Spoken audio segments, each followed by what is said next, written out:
Good afternoon. Yeah. You're there. Oh, there's the translator. Yeah. Okay, welcome to our Champions League press conference for our game against Galatasaray tomorrow evening with Erik ten Hag and Raphael Varane. Please indicate who your question is for. Translation is provided. Let's start with Simon Page. The question for Erik. Hi. First of all, how have the team and the group been since Saturday? It seems to be a case of one step forward, two steps back at the moment. Of course, we are disappointed about the result. Then you have to analyze the game and where the problems, and then you have to move forward, but also give solutions for the problems. Clear. In terms of selection for tomorrow, will Antony be in consideration, and will any players be back? Antony will be in consideration. But yesterday was his first time back in team training.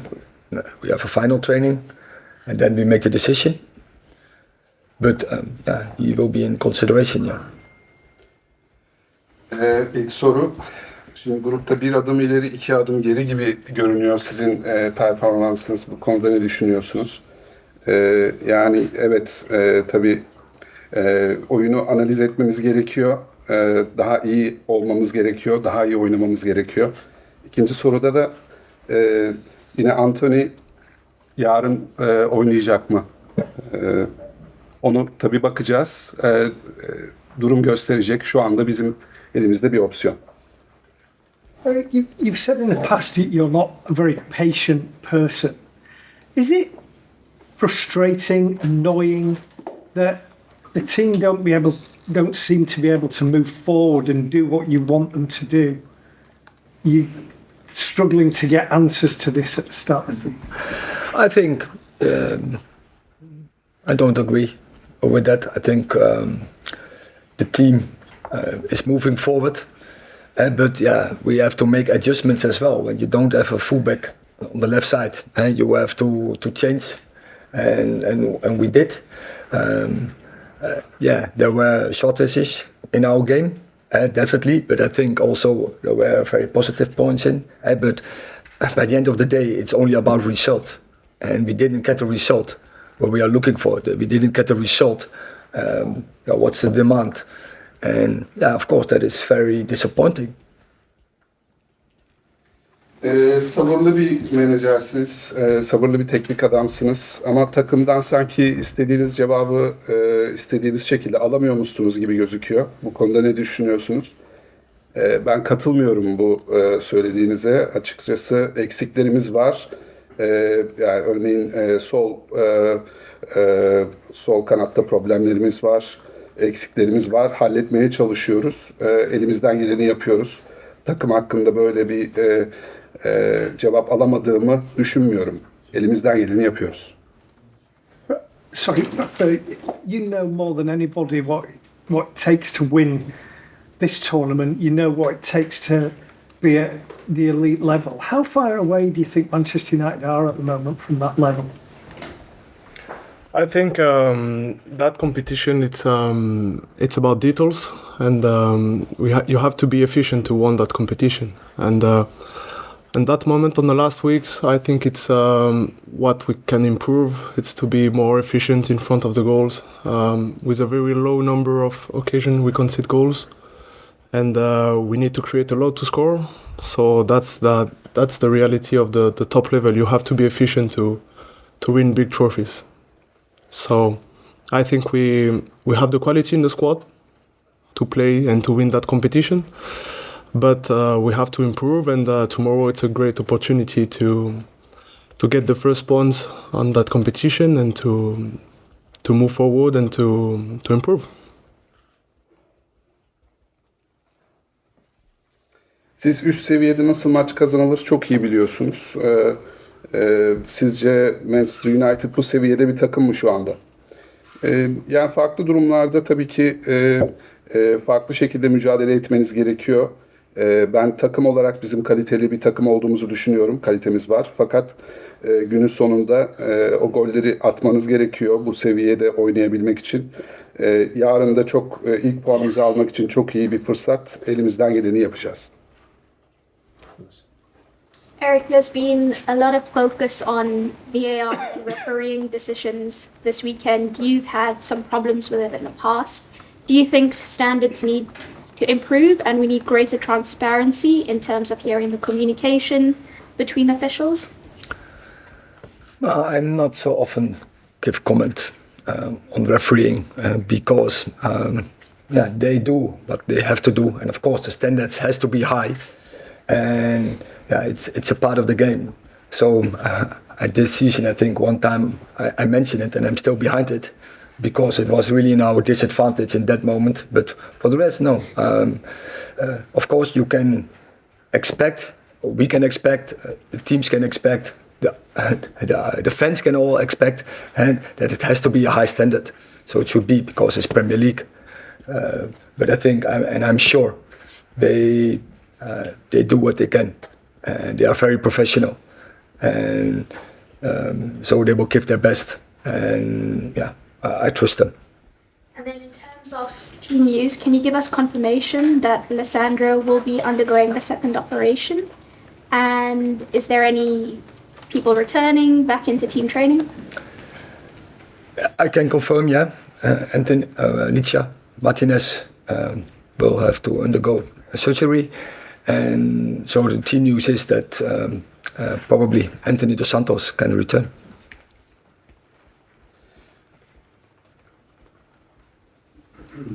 İki tane soru oldu. Birincisi bu son zamanlarda olan VAR kararları, hakemlerin şu andaki durumu hakkında ne düşünüyorsunuz? Tabii ki bu standartlar arttırılmalı mı? Aralarındaki iletişim nasıl olmalı sizce diye bir soru vardı. Ben bu konularda hakemler hakkında pek yorum yapmamaya çalışıyorum. Evet, bir keresinde yapmıştım o yorumun, hala da arkasındayım. Biz Premier Lig'den bahsediyoruz. Burada kalite çok yüksek. Onlardan beklenen de bu.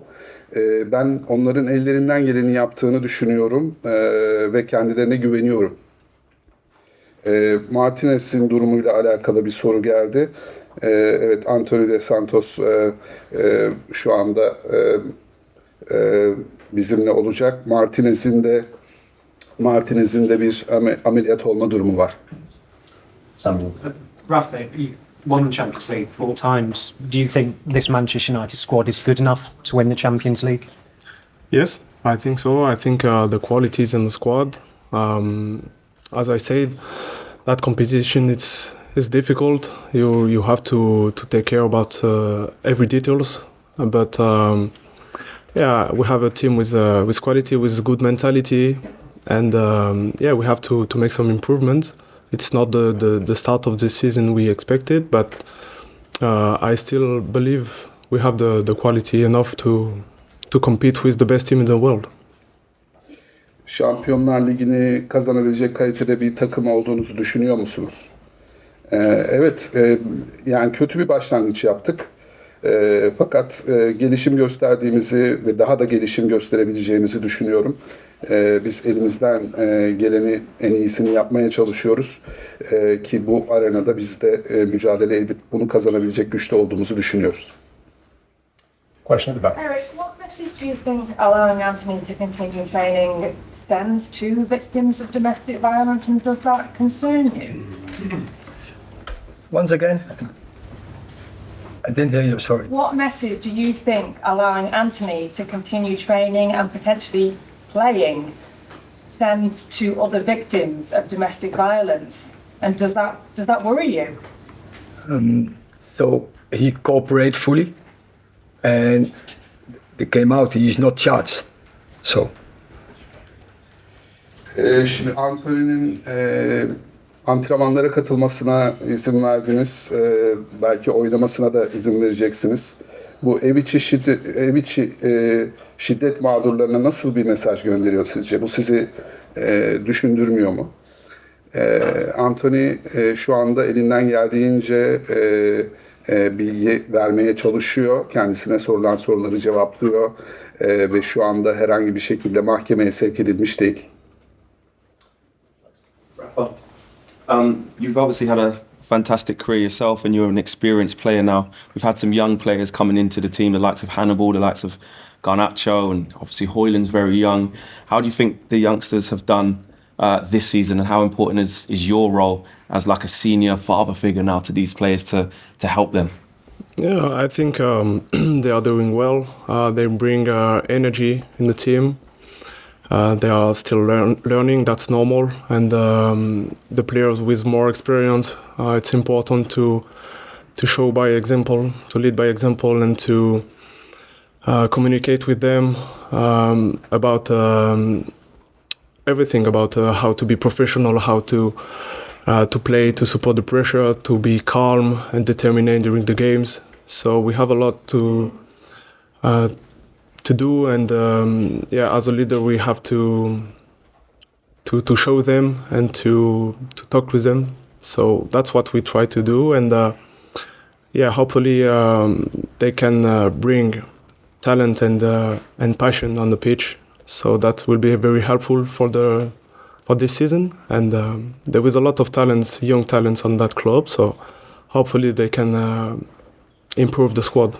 And Erik, to the more senior players now, how difficult is it to get senior players out of maybe a bad run? So if it's younger players, maybe you can take them out of the team.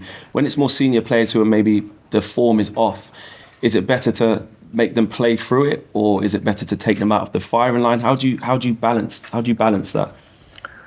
You have to deal with it, and experienced players, they know how to deal with it. It is not the first time that we are in such situation, that the players who you now mentioned are in this situation, because that is a career. It's not only highlights, and it's say the journey, and the journey will go with bumps. Gaps will be in between, and now it's about the character. The character as an individual, character as a team, what you have to show, how to get out. And as you see, there are many positives in the game, but also some lacks, and we have to work on the lacks. So keep the positives, but work on the lacks, the deficits we have in our game. Yine iki soru geldi. İlki şöyleydi. Şimdi takımda Hannibal, Garnacho, Højlund gibi çok genç oyuncular var. Sizin de müthiş bir kariyeriniz oldu. Bu kariyerin içinde çok tecrübeli bir oyuncusunuz. Bir tecrübeli oyuncu olarak, bir baba figürü olarak onların önünde görünüyorsunuz. Onlara nasıl yardımcı olabiliyorsunuz bu konularda? Ne yapıyorsunuz? Tabii onlar sürekli öğreniyorlar, sürekli kendilerini geliştiriyorlar, takıma enerji getiriyorlar açıkçası. Onlarla iletişim halinde olmamız gerekiyor biz daha tecrübeli oyuncular olarak. Nasıl sahada nasıl daha sakin kalabilirler, nasıl daha oyunlarını nasıl geliştirebilirler, bunları konuşuyoruz, bunları sürekli onlarla iletişim halindeyiz. Onlara bunu gösteriyoruz sürekli.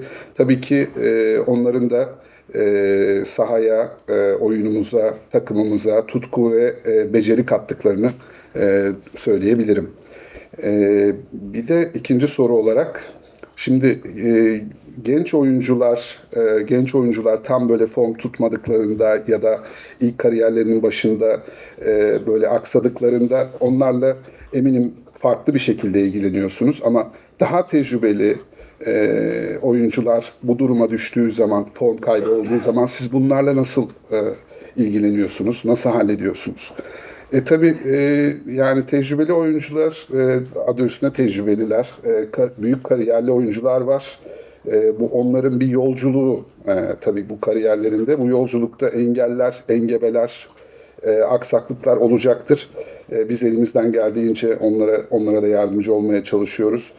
Tabii hani fiziksel anlamda onların fit olmalarını da elimizden geldiği kadar sağlamaya çalışıyoruz. Last two, Nicky.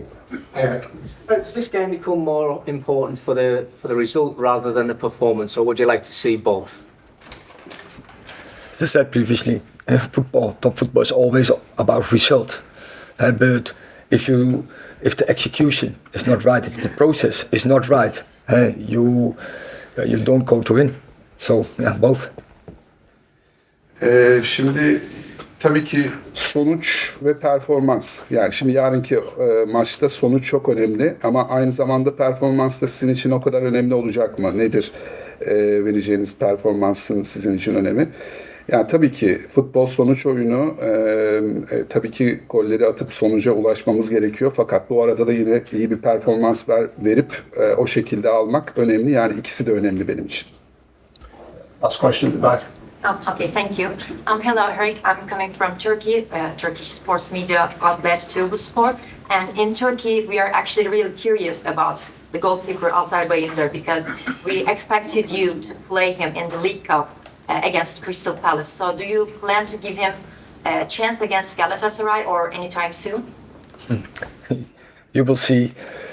But we chose against Crystal Palace in the League Cup to play Andre because both came new in and both have to adapt to the English standard, and so that's why we prefer Andre to play in that game. It was important for him and to use every game in this moment. But yeah, also we have to progress Altia. That's clear, and he makes a very good impression in training. He's really developing, progressing, so we are very happy with it, and we are convinced we have the two right goalkeepers in our squad to do the job for us. Can I ask one more question, please? Quickly. Okay, all right. So Galatasaray have two really dangerous players, Icardi and Zaha, which he knows really well, Manchester United. Do you have any defensive strategies against these two? Absolutely, we know that, but it's not only Zaha and Icardi, because also Dries Mertens, if Hakim Ziyech is available, if Tete, so they have huge good players more. Angelino can be very offensive and creating game by. So they have a lot more, and it's about team. And yeah, we have to defend that as a team, and we will be aware we have to play our best to get the right result. Yine iki soru geldi. Birincisi Türkiye'den buraya geldik bugün. Şimdi herkesin merak ettiği Türkiye'de yine Altay Bayındır'ın durumu. Kupa maçında onu bekliyorduk oynamasını fakat oynamadı. Bunun bir sebebi var mı? Ne zaman oynayacak? Ne zaman bekleyebiliriz onu? Ben Altay'la Onana arasında çok iyi iki kalecimizin olduğunu düşünüyorum. Altay'ın gelişmesini takip ediyoruz. Antrenmanlarda çok iyi bir gelişme gösteriyor, performans gösteriyor. İyi bir kaleci olduğunu orada ispat etti kendisini. İkisi de çok önemli dediğim gibi bizim için. Zamanı geldiğinde Altay'a da gerektiği zamanı vereceğiz. Fakat ikisi de çok yeni kaleciler. O yüzden Onana'nın alabildiği kadar zaman alabilmesi gerekiyordu. O yüzden onu oynattık. Şimdilik öyle gelişiyor. Altay'ın da oynayacağı maçlar olacaktır. İkinci soru, Icardi ve Zaha gibi çok tehlikeli oyuncuları var Galatasaray'ın. Siz bu konuda ne düşünüyorsunuz? Planlarınız var mı? Nasıl bir mücadele bekliyorsunuz yarın? Tabii onları biliyorum. Icardi, Zaha çok tecrübeli, kariyerli oyuncular. Ama bir tek onlar değil. Hakim Ziyech var, Tete var, Angelino var ki Angelino çok ofansif oynayabilen bir oyuncu. Yine takım olarak bizim mücadele edip takım olarak defans yapıp takım olarak hücuma çıkmamız gerekiyor. Bunu yapabileceğimizi düşünüyorum. Eric, Marcus Rashford is not playing with the same confidence and effectiveness as last season when he got 30 goals. Why do you think he's struggling? And what can you and your coaching staff do to get Marcus back to his best and scoring regularly again? The facts are that he is not scoring at this moment, but also he had the opportunities. If I think, for instance, the game against Brighton, he had 5-6. He was in 5-6 occasions. He was in a very good spot, and if he works hard and if he invests, so every day and go in every game with the right focus, and if the team also around him, supply him and help him, support him with movement, then it will come. And then Marcus Rashford is a player who is capable, who is always had to score goal in every game. And when he's coming in the right spots, he will score. Rashford geçen yıl 30 golü var, 30'un üzerinde golü var. Şu anda formsuz bir süreçten geçiyor. Yani siz teknik ekip olarak ona nasıl yardımcı olabilirsiniz sizce? Yani Brighton maçına bakacak olursanız 5-6 tane çok iyi pozisyona girdi Rashford gerçekten. Takım olarak onu daha iyi desteklememiz gerekiyor. Onun çevresinde dönen oyunların iyi organize edilmesi gerekiyor. Takım olarak ona destek olduğumuzda onun da gollerini tekrardan atmaya başlayacağını biliyorum. Pozisyon bulduğunda gol atan bir oyuncu o. Very much.